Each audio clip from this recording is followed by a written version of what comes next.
Hi friends, how are you all? Welcome back to Empower. I hope you and your family are very well. Friends, ये जो आज का video है it's a warning video. I guess मैं last time आपको एक warning दे रही हूँ। इससे पहले भी मैं अपने प्रीवियस बहुत सारे वीडियोस में बता चुकी हूँ कि अर्थ जो है वो एसेंशन में है।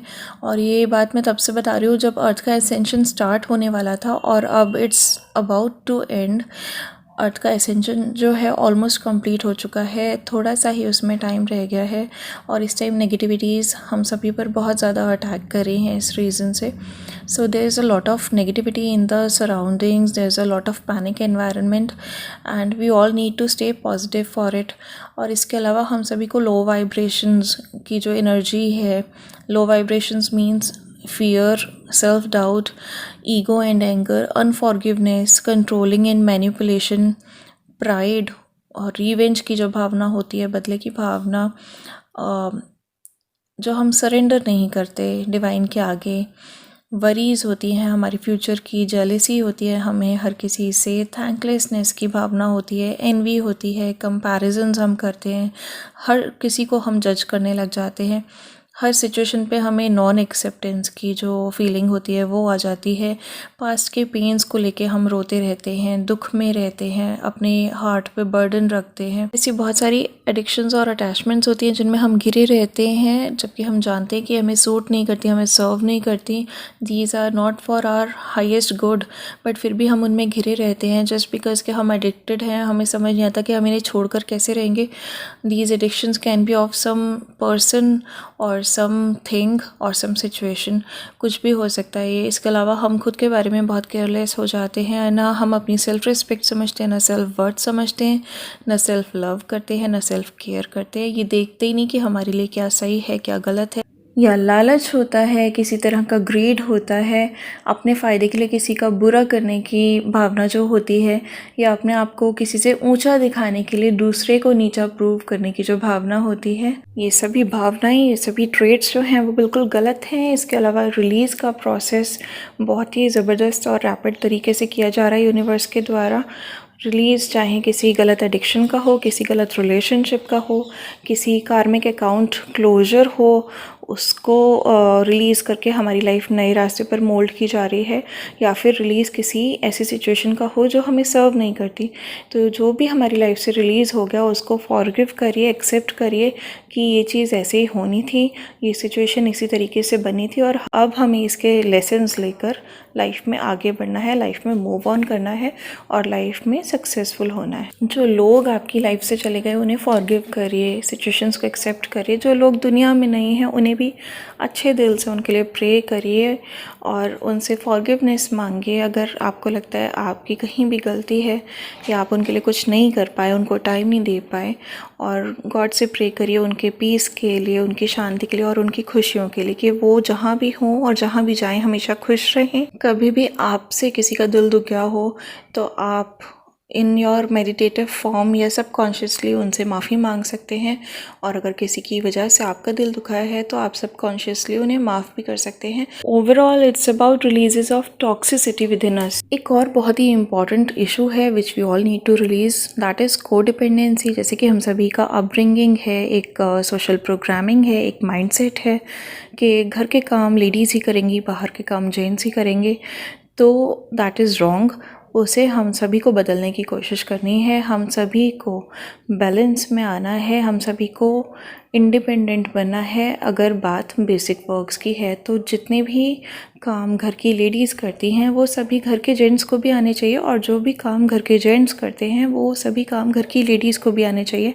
और इसके अलावा जो घर के बच्चे हैं उन्हें भी बेसिक वर्क्स आने चाहिए depending upon the age group. तो अब ये जो अलाइनमेंट है यही ठीक किया जा रहा है यूनिवर्स के द्वारा, और इसके लिए हम सभी को लो वाइब्रेशंस के जो इमोशंस होते हैं इनसे ऊपर उठकर हमें हाई वाइब्रेशंस में आना है, और हमें अपना इसके अलावा रूटीन जो है वो बहुत प्रॉपरली सेटल करना है। क्योंकि रूटीन अगर हमारा थोड़ा सा ख़राब होता है तो हमारी मेंटल, फिज़िकल और इमोशनल हेल्थ पे बहुत बड़ा इम्पैक्ट पड़ता है। इसके अलावा हमें अपना लाइफस्टाइल जो है वो सिंपल रखना है। जितना सिंपल लाइफस्टाइल होगा उतना ही हम बर्डन्ड नहीं होंगे। होता क्या है कि ये जो बहुत ही ज़्यादा डुअलिटी से भरा हुआ लाइफस्टाइल होता है या एक फॉल्स लेयर्ड लाइफस्टाइल होता है, इसी की अब पीलिंग की जा रही है, हम सभी की पीलिंग की जा रही है। और ये जो लाइफस्टाइल है इसे सिंपल से सिंपल हमें रखना है, सो दैट ये जो लाइफस्टाइल है ये हम पर कोई भी बर्डन ना क्रिएट करे फर्दर। It should be for our well being only. तो ये जो फर्दर सर्वाइवल है इसके लिए बहुत ही इम्पॉर्टेंट है कि हम पीस ऑफ माइंड अपना मेंटेन रखें और ये समझें कि हमारे इश्यूज़ क्या हैं, हमारे अंदर कौन सी नेगेटिविटीज़ हैं। तो ये जानने के लिए वी शुड मेडिटेट। तो मेडिटेशन को अपना एक लाइफस्टाइल का पार्ट बना लीजिए। इसके अलावा अगर हम अपने इश्यूज़ को हील करना चाहते हैं और हम अपने आप को फिट भी रखना चाहते हैं तो योगा को फॉलो करना शुरू करिए। योगा आपकी फ़िज़िकल फिटनेस और मेंटल इमोशनल हर हीलिंग के लिए बहुत ही अच्छा होता है। इसके बाद आता है प्राणायाम। तो प्राणायाम जो है वो हमारी फ़िज़िकल फिटनेस के लिए बहुत अच्छा है, कंसंट्रेशन पावर के लिए बहुत अच्छा है, फोकस के लिए बहुत अच्छा है और इसके अलावा ये अच्छा है हमें हमारे हायर सेल्फ से कनेक्ट कराने के लिए। तो pranayama is also a very important part of new lifestyle.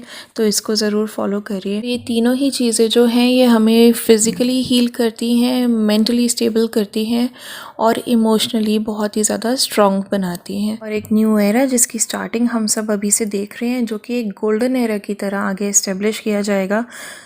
इसमें सर्वाइव करने के लिए meditation, yoga, pranayama and release of negativities ये बहुत ही इम्पॉर्टेंट चीज़ें हैं जो आपको करनी है। यू शुड बी हील्ड, क्योंकि जब आप एक हायर वाइब्रेशन वाली प्लेस में जब आप रह रहे हैं और अगर आपकी खुद की वाइब्रेशंस लो हैं तो that place will not accept you. तो ऑब्वियसली अगर आपको यहाँ पर बहुत ही अच्छे से सर्वाइव करना है तो you have to follow the laws of universe.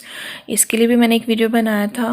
Please go through the laws of universe. उसको समझिए कि यूनिवर्स में रहने के लिए, धरती पर रहने के लिए जो नियम कायदे कानून बनाए गए हैं वो क्या हैं। अपने जो सोशल नियम कायदे कानून हैं उनसे बाहर निकलकर थोड़े से यूनिवर्सल लॉज की तरफ भी नज़र डालिए।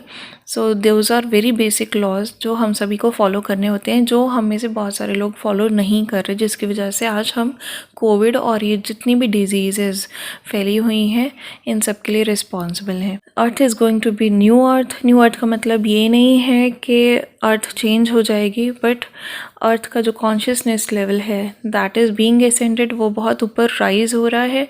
और अब यहाँ पर रहने के लिए you have to rise above from your negativities. और इसके लिए एज आई सेड आपको लॉज ऑफ यूनिवर्स को फॉलो करना है, समझना है कि कौन से नियम कायदे कानून आपको फॉलो करने हैं यहाँ पर अगर आप अपनी सर्वाइवल चाहते हो। बिकॉज अब प्रकृति बिल्कुल वैसे ही आपके साथ बिहेव करेगी जैसे आप प्रकृति के साथ बिहेव करते हैं। So mind it. इसके अलावा अच्छे कर्म करते रहिए, अच्छा सोचिए और पॉजिटिव रहिए, पॉजिटिविटी ही स्प्रेड करिए। किसी के लिए कुछ अच्छा कर सकते हैं तो डेफिनेटली अच्छा करिए और लाइफ के फ्लो में बहते रहिए। फ्रेंड्स, इससे ज़्यादा क्लियर मैं आपको और कुछ नहीं समझा सकती, क्योंकि पिछले कुछ वीडियोस में मैं रेगुलर ये सब बातें कहती आ रही हूँ। सो प्रीवियसली क्या था, बहुत ही युगों से जितने भी ऋषि मुनि होते थे, गुरुज होते थे, इतने युगों से हमें ये सब बातें समझाते आ रहे हैं, हमें जीने का मतलब समझाते आ रहे हैं, हमें बताते आ रहे हैं कि अर्थ पे सर्वाइव करने के लिए हमें कौन से लॉज फॉलो करने चाहिए, किस तरह से हमें रहना चाहिए, सो दैट हम अपनी लाइफ को बेस्ट बना सकें। और अर्थ पर हम अगर किसी मिशन से आए हैं तो वो मिशन भी हम डेफिनेटली पूरा कर सकें। अगर हम किसी को हील करने के लिए आए हैं तो हील कर सकें। अगर हम किसी और वे में किसी का कुछ अच्छा करने के लिए आए हैं तो वो हम करें और अपना सोल कॉन्ट्रैक्ट पूरा करें। बट हम लोग सब भटक गए हैं। हम लोग we are not thinking about others. हम अपने आप से ही हमें मुक्ति नहीं मिल रही है, हम अपनी फैंटेसीज़ में जी रहे हैं। सो युगों से जब ये सब हमें समझाया जा रहा था तो we were given a choice कि हम ये सब सीख लें और अकॉर्डिंगली अगर हम रहना चाहें तो हम रहें। और हमने इसको अपनी चॉइस कभी बनाया नहीं, तो हमने जो है आज ये जो माहौल अर्थ पर है ये हमने क्रिएट कर दिया। अब जो न्यू अर्थ है वहाँ पर तो ये सब चीज़ें चलेंगी नहीं। तो वहाँ पर अगर हम कुछ अच्छा क्रिएट नहीं कर सकते तो डेफिनेटली हमें भी वहाँ से कुछ अच्छा नहीं मिलने वाला। बिकॉज़ अब ये इक्वली गिव एंड टेक का जो प्रोसेस है वो शुरू हो गया है नेचर की साइड से। और अब हमारे पास चॉइस नहीं है कि हमें लॉज ऑफ यूनिवर्स फॉलो करना है या नहीं, हमें पॉजिटिव रहना है या नहीं, हमें अच्छे कर्म करने, अच्छा सोचना है या नहीं, it's no more a choice for us. जैसे कि मैंने अपने प्रीवियस वीडियोस में भी कहा, चॉइस अब ये है कि आप अच्छा करोगे। अगर आपने अपने कर्म, अपनी सोच सुधार ली तो यू विल बी रिवॉर्डेड, और अगर आप नहीं सुधारना चाहते तो that's also your choice, you will be punished for it. So reward लेना है या पनिशमेंट लेनी है, दैट इज़ योर चॉइस। बाकी यूनिवर्स के द्वारा वो सब कुछ होता रहेगा जो कि एसेंशन के प्रोसेस के लिए इम्पॉर्टेंट है।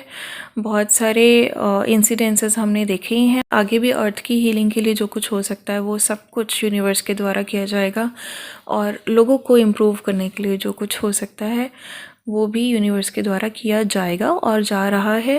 एज अ प्रूफ अगर आप देख लें तो 23 मई को सैटर्न रेट्रोग्रेड है, जिसके इम्पैक्ट आज से ही आने स्टार्ट हो गए, क्योंकि 2-3 दिन पहले से इसके इम्पैक्ट आने स्टार्ट हो जाते हैं। तो सैटर्न रेट्रोग्रेड जो है वो ये कहता है कि आपके जो भी बैड हैबिट्स थे या आपकी जो भी बैड थिंकिंग्स थी, आपके जो भी बैड कर्मस थे, ठीक है, वो कभी एक टाइम पे आप अनअवेकन थे, आपसे गलतियां हुई, लेकिन अगर आप आज भी इन गलतियों को सुधार लेते हैं तो further you will be rewarded. किसी भी फॉर्म में आपकी उम्र बढ़ सकती है, आप मे बी बहुत सारी डिजीज़ से अफेक्टेड ना हो, या किसी भी फॉर्म में वो रिवॉर्ड आपको मिलेगा। और अगर आप वो कर्म, वो ख़राब थॉट प्रोसेस, वो गलत कर्म और वो गलत सोच आज भी अगर आप ठीक नहीं करना चाहते तो that is your choice, and जो उसके कॉन्सिक्वेंसेस होंगे वो पनिशमेंट के फॉर्म में किसी न किसी रूप में ज़रूर सामने आ ही जाएंगे। इसके बाद प्लैनेट जुपिटर और राहु का कुछ ऐसा योग बन रहा है जिसमें जितने भी मासेस हैं उनकी एक मैसिव अवेकनिंग कराई जाएगी। ये जो अभी कोविड के थ्रू हुआ है, ये सारा प्रोसेस भी अवेकनिंग का ही है। बहुत सारी रियलाइजेशंस हमें करवाई गई हैं। तो ये जो जुपिटर और राहु का जो योग बनेगा, इसमें भी बहुत सारी अवेकनिंग्स एज आई सेड करवाई जाएंगी। और राहु जो होता है वो हमें actually it tries not to surrender. तो राहु जो है हम सबके अंदर का, वो एक बार को कोशिश करेगा कि हम सरेंडर नहीं करें, और हम सब इसीलिए आज भी इतनी सिचुएशन ख़राब होने के बाद भी we are not surrendering to the flow of life. हम लोग अपना लाइफस्टाइल ठीक नहीं कर रहे हैं, हम लोग अपनी मेंटलिटीज़ ठीक नहीं कर रहे हैं, हम लोग अपने रूटीन ठीक नहीं कर रहे हैं, हम लोग self love, self care, positivity, किसी भी चीज़ की कदर नहीं कर रहे। हम सिर्फ अपने ही पैटर्न में आज भी चल रहे हैं। तो होता क्या है कि जब राहु सरेंडर नहीं करता तो जो गुरु होता है यानी कि जुपिटर, वो अपनी पूरी फोर्स लगा देता है राहु को ठीक करने में। And that's what is going to happen कि जुपिटर का जब ये राहु वाला योग बनेगा, शतभिषा योग कहते हैं इसे, तब जुपिटर जो है, गुरु जो है, वो अपनी पूरी ताकत लगा देंगे इस समर्पण को कराने में, और तब ये अवेकनिंग्स होंगी। तो why to reach at that point कि आपको ऐसा लगने लगे कि क्या हो गया ये, और मैंने क्यों समर्पण नहीं किया। बेटर कि आप आज ही अपने अंदर चेंजेस लाइए, खुद को इम्प्रूव करिए जहाँ भी आपको ज़रूरत लगती है। Just try to analyse yourself and your lifestyle and your routines, your mentality, your physical wellbeing, your emotional wellbeing, सब कुछ एनालाइज करिए। खुद को थोड़ा सा टाइम दीजिए और अपनी बेटरमेंट के लिए स्टेप्स फॉलो करिए जो भी मैंने आपको अभी बताए हैं। इसके बाद 29 मई को भी मरकरी रेट्रोग्रेड स्टार्ट होने वाला है, which will be there for some time. But इस ड्यूरिंग बहुत सारी चीज़ें पॉजिटिव भी होंगी, बट बहुत सारी चीज़ें ऐसी भी होंगी जो आपके लिए मिसलीडिंग होंगी। आपका फोकस कहीं और डाइवर्ट हो सकता है, अपने आप से आप कहीं और डाइवर्ट हो सकते हैं, आप लेथार्जिक हो सकते हैं अपनी हेल्थ के बारे में। अगर आप कोई रूटीन फॉलो करने की कोशिश कर रहे हैं या कोई स्टेप लेने वाले हैं अपने बेटरमेंट के लिए, तो मरकरी रेट्रोग्रेड में यू कैन बी लेथार्जिक। ये फोकस डाइवर्ट करेगा, और जब आप अपनी लेज़ीनेस कंटिन्यू करेंगे या अपना जो लेथार्जिकनेस है वो कंटिन्यू करेंगे when it is most required to be followed, जब आप उसे फॉलो नहीं करेंगे तो ये कहीं ना कहीं एंग्जाइटी क्रिएट करेगा, आपकी बॉडी में स्ट्रेस क्रिएट करेगा, और ड्यू टू विच आपको ज़्यादा भूख लगेगी, आप खाना ज़्यादा खाना चाहेंगे, नॉर्मली जितना खाते हैं उससे ज़्यादा, and you can be tempted by junk food and all, you can be tempted by anything which doesn't suit you. So don't be lethargic at all, don't be lazy, और अपने जो घर के रूटीन है, नियम कायदे कानून है, लाइफस्टाइल है, उसको बहुत ही प्रॉपर बनाइए, थोड़े से स्ट्रिक्ट होइए, डिसिप्लिन्ड होइए। और जब भी आपको लगे कि ऐसा कुछ लेथार्जिकनेस हो रही है या लेज़ीनेस आपको आ रही है या आपका फोकस कहीं और डाइवर्ट हो रहा है इन चीज़ों से, जो भी आपने रूटीन अच्छा सेटअप किया है उससे आपका फोकस हट रहा है, तो कोशिश करिए कि मैक्सिमम आप क्लोज़ रहें अपने रूटीन के, आप उसे छोड़िए नहीं, क्योंकि एक बार छूटता है तो फिर हम बहुत टाइम तक इसे रिगेन नहीं कर पाते, रीएस्टैब्लिश नहीं हो पाते अच्छे रूटीन्स और अच्छे लाइफस्टाइल। फिर बहुत टाइम तक हम लोग बस उस थॉट प्रोसेस में रहते हैं कि हमें ये करना तो है but we are unable to do it. और इतनी देर में क्या होता है कि जो कॉन्सिक्वेंसेस हैं वो हमारे सामने आ जाती हैं and we really regret for it for lifetime. So it's an humble request and a genuine warning कि प्लीज़ उस एक्सटेंट तक मत जाइए, don't reach to that extent. And this is not just for you but also for your kids, for your siblings, for your entire family. और जो भी मैंने अपनी प्रीवियस वीडियो में किड्स के रिलेटेड भी टिप्स दिए थे, बहुत सारी चीज़ों के रिलेटेड टिप्स दिए थे मैंने, you can go through them. और जो प्रॉपर डिसिप्लिन है, प्रॉपर रूटीन्स हैं, प्रॉपर लाइफस्टाइल्स हैं और हायर वाइब्रेशंस हैं, हमारी अच्छी सोच है, अच्छे कर्म है, सिर्फ यही चीज़ें हैं जो कि अब हमारी सर्वाइवल को सपोर्ट कर सकती हैं, हमें हेल्प कर सकती हैं नेगेटिविटीज़ से बचाने में और बहुत सारी डिजीज़ और गलत चीज़ों से बचाने में। मेरा पर्पस आपको डराने का बिल्कुल नहीं है। व्हाट आई मीन टू से इज़ कि ये प्लानिटरी पोजीशंस चेंज होती रहेंगी, ये एसेंशन प्रोसेस चलता रहेगा, ये रेट्रोग्रेड्स आते रहेंगे, एक्लिप्सेस होते रहेंगे, बहुत कुछ, इतना बड़ा यूनिवर्स है, इतना बड़ा कॉस्मोस है, तो बहुत सारी चीज़ें इसमें चलती रहेंगी, बहुत सारी चीज़ें हमें अफेक्ट भी करती रहेंगी। लेकिन अगर हम अपने रूटीन्स के पक्के हैं, अपने डिसिप्लिन के पक्के हैं, हमारा लाइफस्टाइल सिंपल है, हमें कोई नेगेटिविटीज़ नहीं है, हम अच्छा सोचते हैं, अच्छा कर्म करते हैं, यूनिवर्सल लॉज फॉलो करते हैं, लाइफ के फ्लो में बहते हैं, किसी भी चीज़ को मैनिपुलेट या कंट्रोल करने की कोशिश नहीं करते, सरेंडर की भावना से रहते हैं, ग्रैटिट्यूड में रहते हैं हमेशा, तो बहुत सारी चीज़ें, ये लाइफ और इसका पूरा प्रोसेस जो है, सारे इवेंट, सारी सिचुएशंस, हमारे लिए सब कुछ बहुत ही ईजी हो जाता है। जब ये समय आता है आत्ममंथन का, तो ये समझ लीजिए कि एक तरह से कहीं लड़ाई चल रही है पॉजिटिविटीज़ और नेगेटिविटीज़ के बीच में, और हमें इसमें वही मिलेगा जो हम चूज़ करेंगे, जिसके लिए हम एफर्ट करेंगे, जिसको हम मैनिफेस्ट करेंगे। In case of any questions, queries or healings or counseling sessions, you can definitely contact me on the given email ID. That's it for now. Do take care of yourself and your family. Stay safe, happy, positive and blessed and in high vibrations always.